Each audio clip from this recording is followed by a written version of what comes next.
He is the pitcher for the Sugarland Skeeters, and he will pitch coming up this Saturday night against the Bridgeport Bluefish.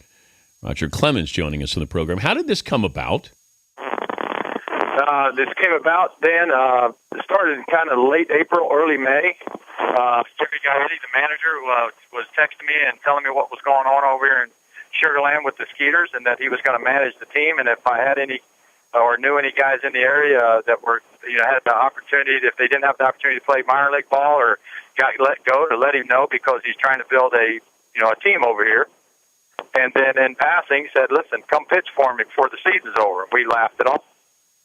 And then that went on, May, June a few times, and then just recently I was down in with my third son in Pensacola, Florida, looking at the Andrews Institute. Dr. James Andrews down there. Doc's, I think, pretty well known to everyone. And I wanted to look at my 18-year-old, make sure that he looked good and was ready for these showcase deals that he was going to be playing in. And his upcoming senior year. And at that time, Doc said, "Get on the table over there. Let me put some dye in your shoulder. I want to see what a 24-year shoulder looks like after, I did all your checkups." And so he did, and said, "Your shoulder looks like it's 30. And I said, "Well, my body feels like it's 50. And we went back and forth. He said, "You ought to go pitch." And I said, "Well, we got something going on with a little independent team. And I got to keep throwing and working out a little bit. We'll see what happens." So that's kind of how it all came together. It came together pretty quick. I'd like to have a little more time, but I've got a fun event next week with about six other couples that we're going to. So I'm going to knock this out and hopefully get through it fairly healthy, and then ice down. And then if it goes well, it's obviously generated some excitement. We might try it again later on. Okay. Knowing as competitive as you are, I don't care who you're pitching for. There's got to be an end game here. And I keep thinking that pitching for the Astros is the end game. The possibility of you, if all goes well, you pitching in September for the Astros is what?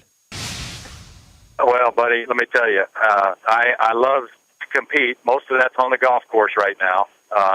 You got to remember, I am 50. I'm hoping to get 3 to 5 innings in out here. Obviously, it's brought a lot of attention to the Sugarland Skeeters, which is great. They've done a great job, but as far as pitching for a professional team, I'm nowhere close to that. Like I told the media guys here today, I have been working out and I have been throwing. It's a big difference to training and pitching, like I did in those comebacks, which were even more difficult because, in some cases I was what I thought was retired April, May, and then I got a phone call from somebody that I care about and really respect, and they asked me to come back and help them out, not only on the field but the clubhouse, and that took a lot of discipline and training to be able to do that. So right now, that's not even a thought. My thought in the handful of times I've met with our new owner, Jim Crane of the Astros, it's about what he wants me to be involved with the remainder of the season and what he wants me to do the next year. And I told him I'm not really looking to be in uniform for games, that if I need to be on hand in a uniform to watch bullpens or go around, basically what I've been doing behind the scenes anyway, coaching these guys and doing things. I enjoy the teaching part of it, Dan. So that's where I'm at now. I'm not looking to pitch on the major league level just yet. But you're not ruling it out. I would never. I've already been down that road. I've tried to retire 3 times. It didn't work out well. So. Do you realize in 2003 you told me you wanted to retire because you wanted to be able to see your mom to be able to see you go into the Hall of Fame? You told me in 2003 you were going to retire. I agree. I totally agree. And then when I threw that last couple pitches, I think Miami. We were against the Marlins. I think I was warming up in Game 6 or 7 at Yankee Stadium, but I never got in the game. But those last few pitches, and when I see those photos and it says last pitch on, all right, you're exactly right. I totally felt that, and I was very comfortable with that. And You're exactly right. My mom passing away in '05. So I was hoping that'd be the case. She's the historian in the family. She loved the game, and just like everybody else around us. He's Roger Clemens joining us at the Dan Patrick Show. You expect to go into the Hall of Fame this year? Danny, I have no control of that. You know as well as I do everybody's comments about it, and people have a vote, and whether they like you or you don't, or they have their reasons. I told the guys here, the media guys here, and I'll tell you that if there's a grudge that somebody needs to vent or they don't feel comfortable with, I can't control that. I can only control what I did on the field and how I went about my business and the respect I had for the game. Talked about how I went about it on the field, and I try and carry myself off the field. Again, it's something that we've talked about the last couple of weeks about your intensity on the field and playing with a chip on your shoulder. But as far as the Hall of Fame, it's great. It's not going to change my life either way. I mean, I can't say that I'm bitter about it by hearing people's comments and things like that. I think really the only reason why it affects me a little bit is because it affects my family and friends around me. They bring it up more than I do, and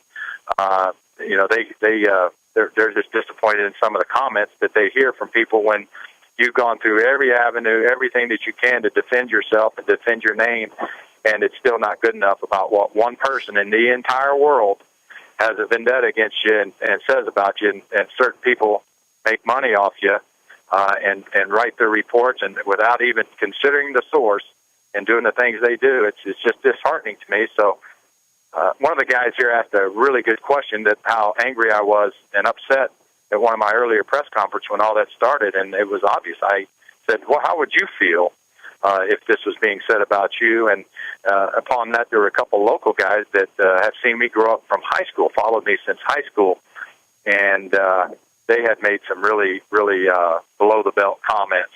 I don't know if it was to get attention or what, but I understand that goes with it, being a public person, but that's not who I am away from the game. You guys see how I go out on the field, and when I was out there working and trying to do the best at whatever age I was at when I was coming back. It was a lot of stress and it was a lot of work. So, but I can't, again, if you get right back to the heart of the question, I can't control it. I'm not going to shake your hand in 5-10 years if I'm still around. And I'm a Hall of Famer. It's not going to change me, Dan. You feel vindicated?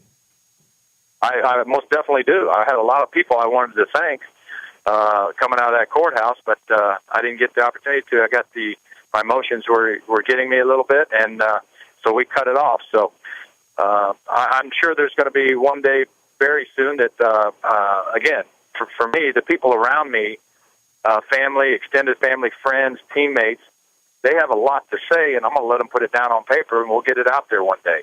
Right now, I just don't have the time. Like I said, I'm running and doing. People think you're sitting around. I'm far more busier now than I ever was. You going to write a book?